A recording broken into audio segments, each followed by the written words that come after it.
Assalamualaikum Cederalun. Baliklah mulun Tuan Samsul Azman. Kali ini tanya akan tabahaslah mengenai video populer bak kanal Serambi On TV selama seminggu dilikut.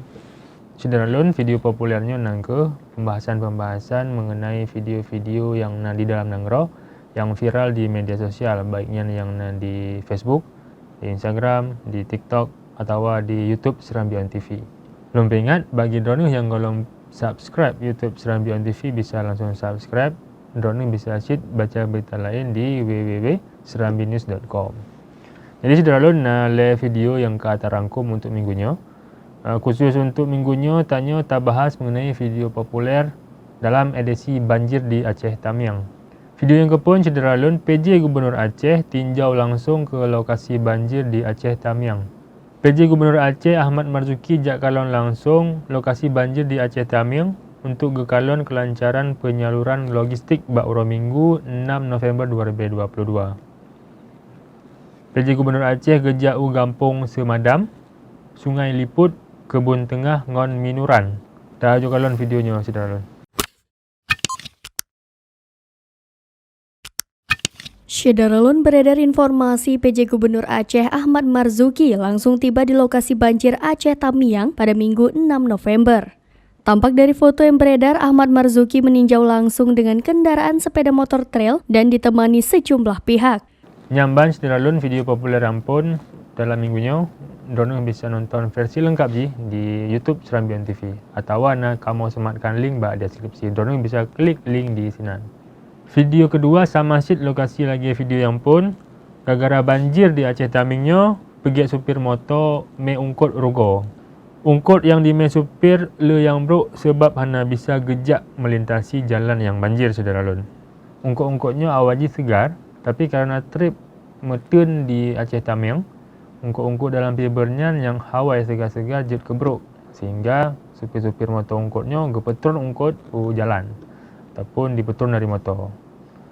Nah, dah kalang videonya Cederalun. Assalamualaikum Cederalun, berada di kota Kuala Simpang. Hari ini kita lihat di jalur lintas Sumatera Utara masih macet dan terjadi, kita lihat di sini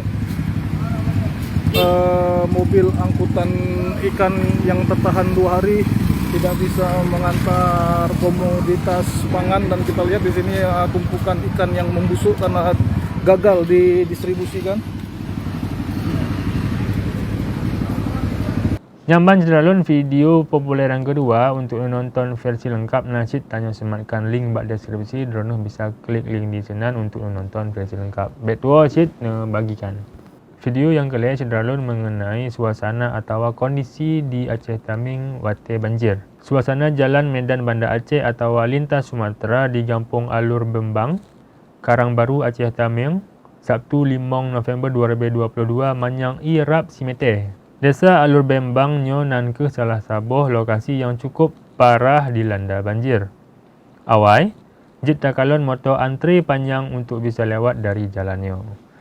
Dan tonton videonya Cederalun.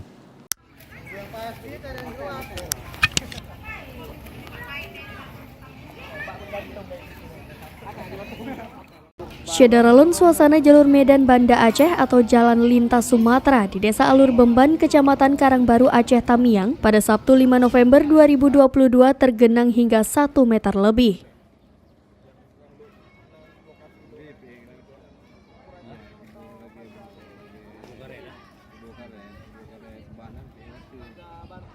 Akibatnya, arus lalu lintas di daerah itu terputus dan hanya bisa dilintasi sebagian kecil kendaraan roda 4 atau 6 beroda besar seperti truk trailer dan sejenisnya serta jenis mobil jeep. Menan ke Cederalun, video populer dalam minggunya khusus mengenai banjir di Aceh Tamiang. Menan ke Cederalun, le video populer dalam minggunya khusus mengenai banjir di Aceh Tamiang. Bagi drone yang nak nonton video-video lain, nasyid langsung atau langsung buka YouTube Serambi On TV atau drone bisa asyik buka di media sosial Serambi Indonesia Group, di Facebook, Instagram, di TikTok. Drone bisa asyik baca berita di website www.serambinews.com. Menang Cederalun, pembahasan video populer dalam minggunya dalam doa semoga banjir berbagah selesai ataupun bagah surut, baik korban jiwa Semoga Tanyo bisa terhadapi bencana-bencana yang sedang terjadinya dengan penuh ketabahan. Demikian dari Lun Samsul Azuman. Wassalamualaikum warahmatullahi wabarakatuh.